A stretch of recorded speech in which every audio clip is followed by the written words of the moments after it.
देखो हम लोग जो बात कर रहे हैं आजकल एल्कीन के बनाने के बारे में पढ़ रहे हैं,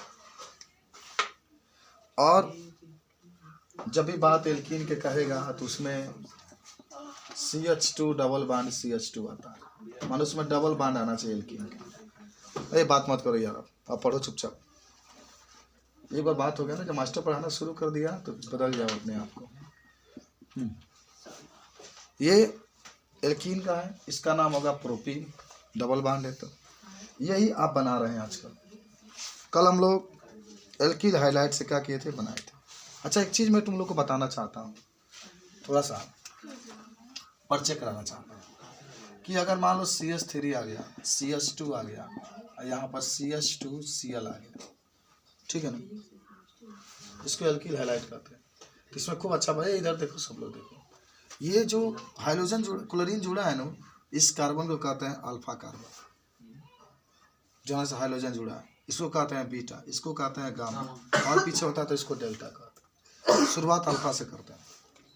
मैं देखता हूँ कई बार आप जाएंगे कंपटीशन में तो पूछ देगा कि यहाँ पर ऐसे दे देगा और कहेगा 1 नंबर 2 नंबर 3 नंबर कहेगा, और उसमें ऑप्शन दे देगा, कहेगा निम्नलिखित में कौन अल्फा कार्बन है, पहला, दूसरा, तीसरा, चौथा, किन में से बुझाइल कल अल्फा कार्बन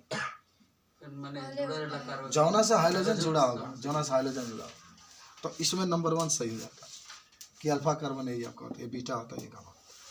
ये जरूर याद रखना। देखो जब भी आप जिंदगी में जाएंगे, आगे बढ़ते जाएंगे, तो अल्फा बीटा गामा की बहुत ज़्यादा उपयोग है मन। हाँ, जिएंगे तो रहेगा, नहीं मर जाएंगे तो कोई बात नहीं। तो आज जो हमारी प्रमुख रूप से हेडिंग रहेगा, उसका नाम रहेगा सनिंड डाई हाइलाइट से, सनिंड डाई हाइलाइट से, सनिंड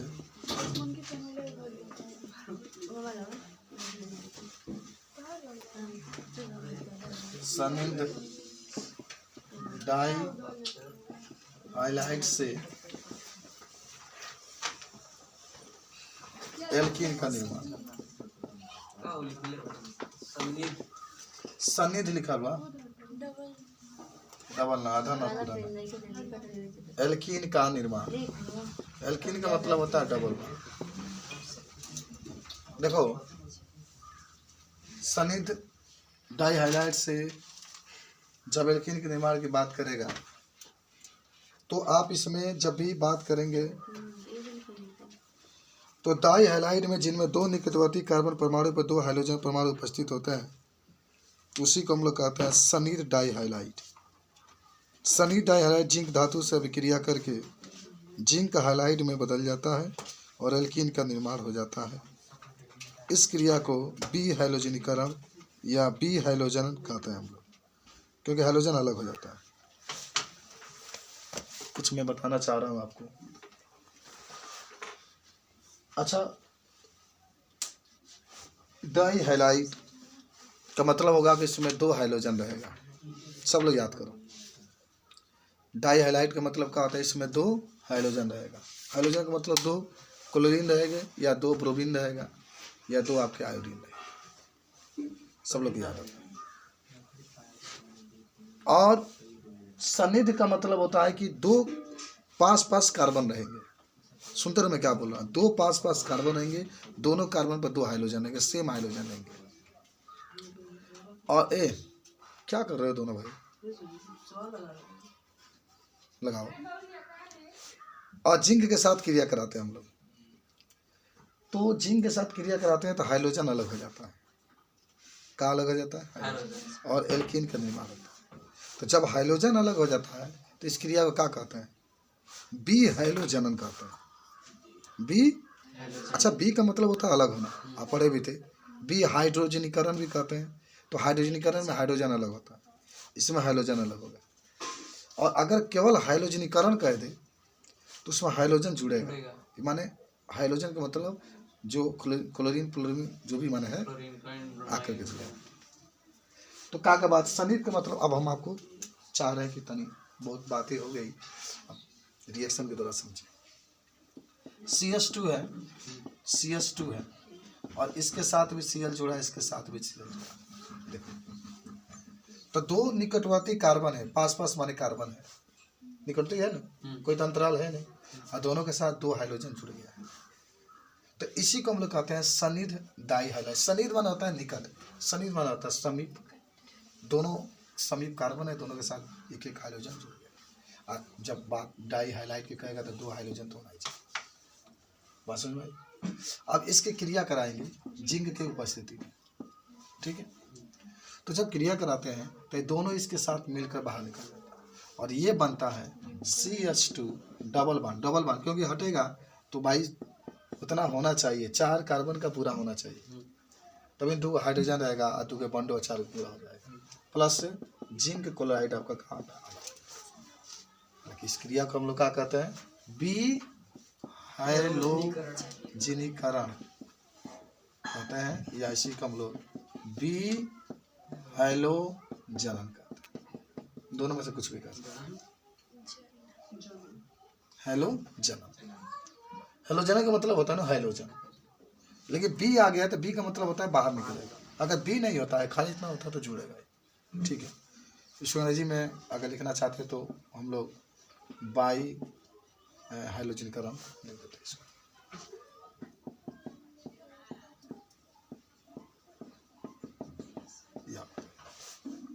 इसका नाम क्या होगा? नाम क्या होगा इसका?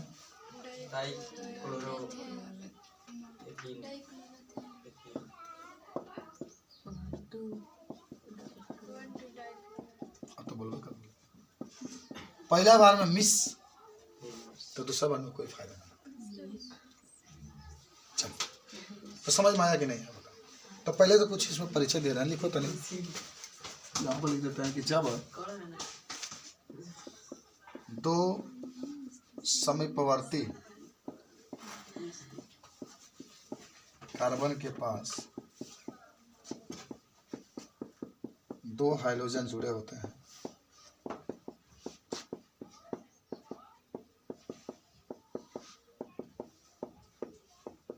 तो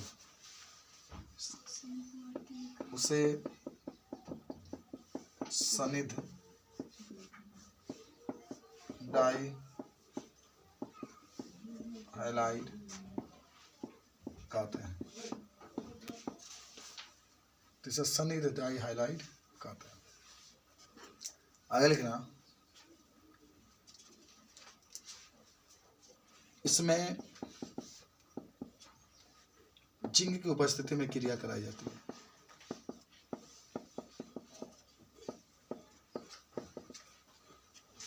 अब यह लिखते हैं क्रिया कराई जाती है, लेकिन हम कहाँ लिखे हैदर खेल का क्रिया कराई जाती है तो हाइड्रोजन बाहर निकल जाता है।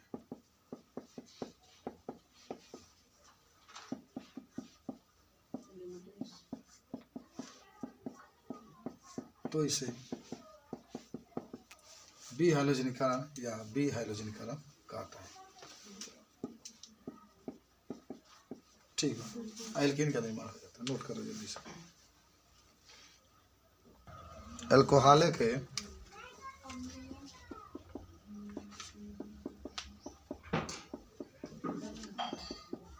अम्लीय निर्जलन से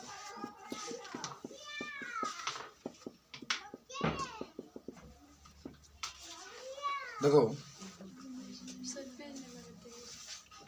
388 388 देखो खूब ध्यान से समझो। पहले तो बात होगी अल्कोहल। अल्कोहल की पहचान आप पढ़े क्या होता है? अम्लीय, अम्लीय का मतलब होता है अम्ल की उपस्थिति में क्रिया होगी, जिसको आप H2SO4 कहते हैं, अम्ल ले लीजिए। निर्जलन, निर्जलन का मतलब होता है उसमें से जल बाहर निकले, हो गया बात खत्म। तो हम इसको अम्लीय क्यों कहते हैं मालूम है? क्योंकि अपने अम्ल की उपस्थिति में जल को बाहर निकल। अगर मैं देखो अल्कोहल के बारे में लिख रहा हूँ, खूब ध्यान से, CH3 CH2OH, इसमें अल्फा कार्बन कौन होगा जिससे OH से जुड़ा? ठीक है, जिससे OH ये होगा और ये बीटा होगा। बीटा को बीखन बनाते हैं, थोड़ा सा और अच्छा बना करके। अब इसकी क्रिया H2SO4 की उपस्थिति में कराते हैं, ठीक। इसीलिए अम्लीय माने इसको अम्ल की उपस्थिति में कराते हैं सल्फ्यूरिक अम्ल की, इसीलिए इसको एल्कोहलिक अम्लीय निर्जलीकरण अभिक्रिया कहते हैं, ठीक है। और देखो होता का इसमें क्रिया कराना H2 तो इसमें होगा ये कहानी, यहाँ से बीटा कार्बन से एक हाइड्रोजन निकलेगा, किससे? बीटा कार्बन से, और यहाँ से आपका OH और एक यहाँ से हाइड्रोजन जा रहा है तो H2O बाहर निकल जाएगा।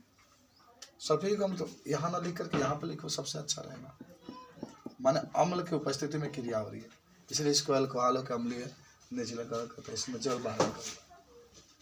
तो अब जब क्रिया कराएंगे तो क्या होगा, देखो CH2 यहाँ डबल बॉन्ड, यहाँ CH2 और यहाँ से एक H, यहाँ से H2O बाहर निकल गया, ठीक है।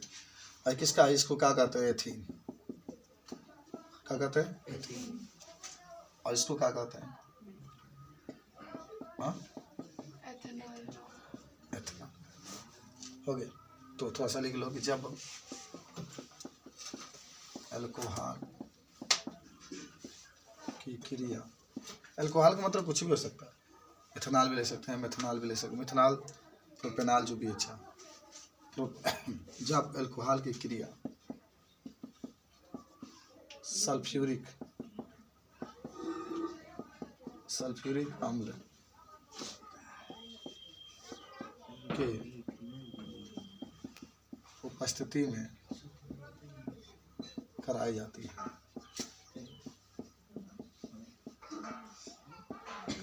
है, तो एथीन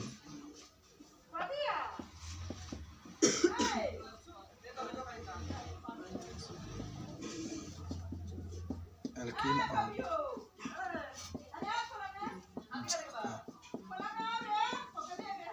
निर्माण होता है।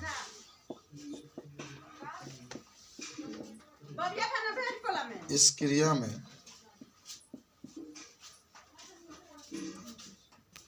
सल्फ्यूरिक अम्ल का प्रयोग किया जाता है।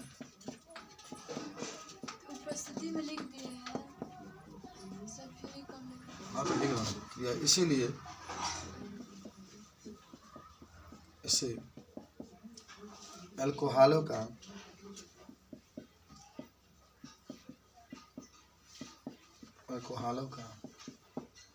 अम्लीय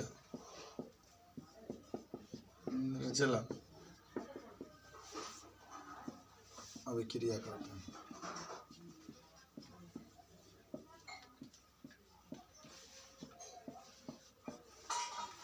हो गया, सब लोग याद करो जल्दी से।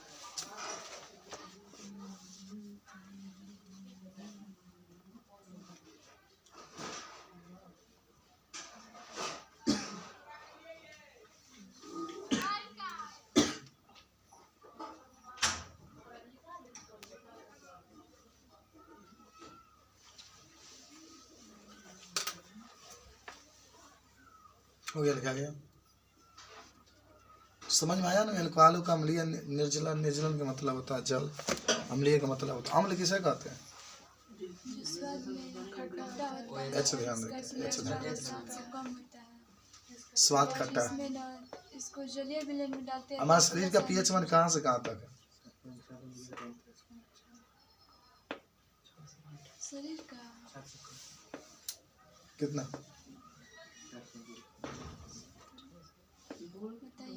6 से लेकर के 7 के बीच में, वही 6.4 और 7 के बीच में।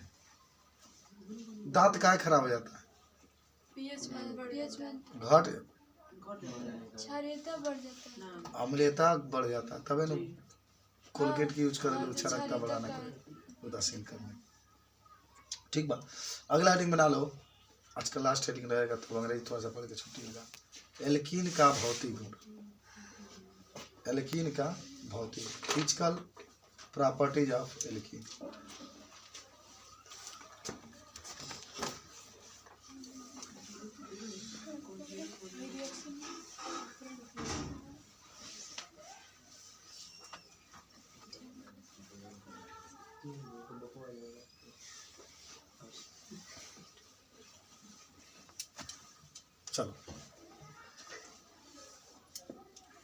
एल्कीन का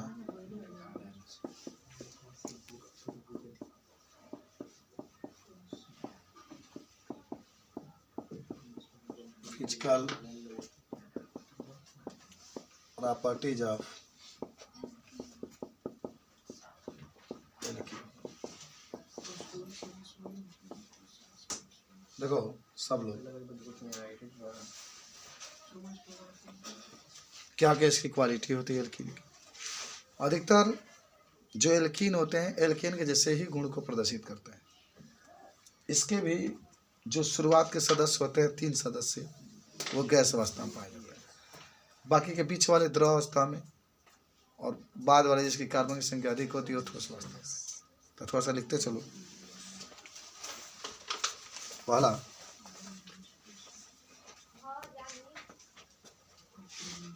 ये लिखना है कि एल्कीन का भौतिक गुण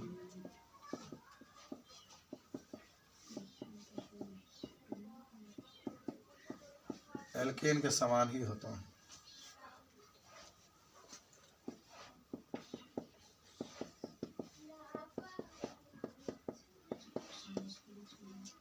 दूसरा, प्रथम एल्कीन के प्रथम 3 सदस्य गैस अवस्था में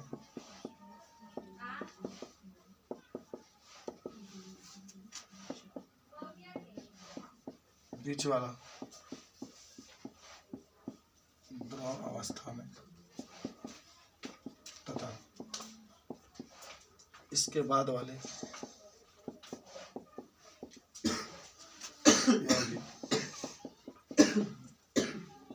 ठोस अवस्था में पाया जाता है।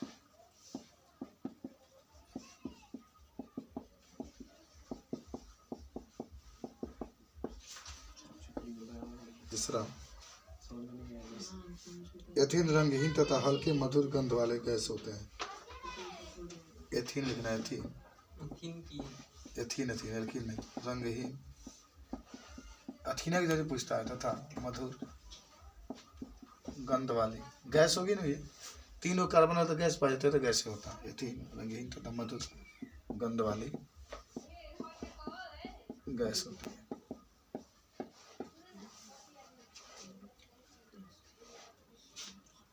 ये सभी जल में विलय होते हैं।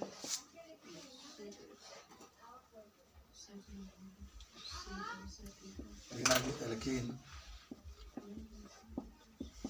जल में अविलय होता है। अच्छा, एल्कीन कार्बनिक विलायकों में विलय होती है। एल्कीन कार्बनिक विलायक में विलय होता है। अच्छा, कार्बनिक विलायक के रूप में ईथर आ जाएगा। ईथर का सूत्र जानते हैं ना? हाँ, तो C2H5 और C2H5 डाइएथिल ईथर, उसी को ईथर कहा जाता है। 6 नंबर,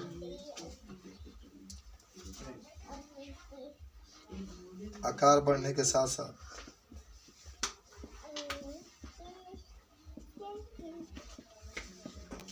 इनका क्वथनांक भी बढ़ता है। क्वथनांक जानते हैं ना? कहाँ?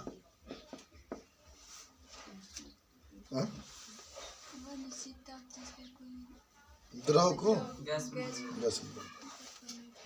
बासत में रहेगा।